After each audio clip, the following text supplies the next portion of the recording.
presented by Guitar Films Production.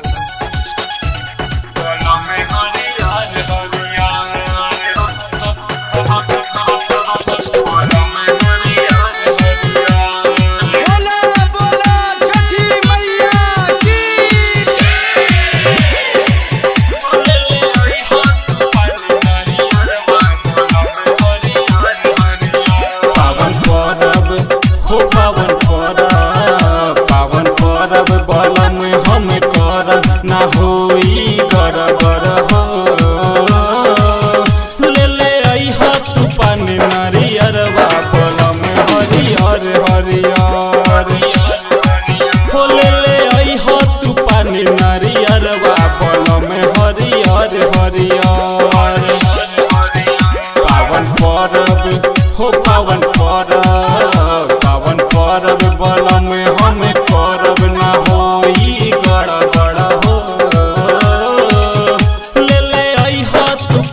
नारियरवा बलम हरियर हरियर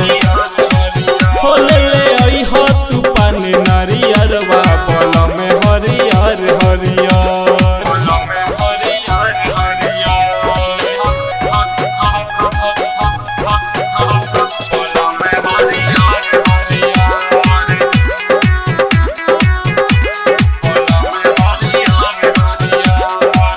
कोसी भराई 24 खियालियाई पूजा के सामान किने मार्केट जाई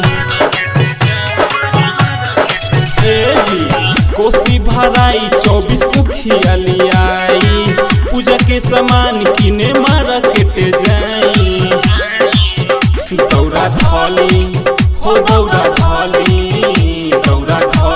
बलम रौरा चली कि जाला सब गौआ ले ले आई हा तू पानी नारियलवा बलम हरियर हरियर हो ले ले आई हा तू पानी नारियलवा बलम हरियर हरियर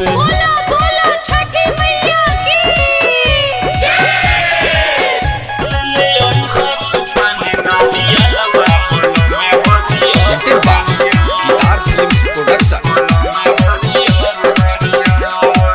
छूटे ना समान पिया जानी तू भूलैहा सावन रोहित के संग ही ले जइहा छूटे ना समान पिया जानी तू भूलैहा दिनेश रोहित के संग ही ले जइहा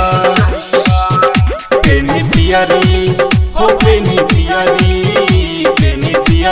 जराई पिया दियरी की छठी माई आई घर ले ले आई हा तू पानी नारियरवा बलम हरियर हरियर हो ले ले आई हा तू पानी नारियरवा बलम हरियर हरियर पावन परब हो पावन परब बलम हम करब ना होई गड़ हो ले ले आई हा तू पानी नारियरवा बलम हरियर हरियर हो ले ले आई हा तू पानी नारियरवा बलम हरियर हरियर गिटार रिकॉर्डिंग स्टूडियो कदमवा टोला बेतिया।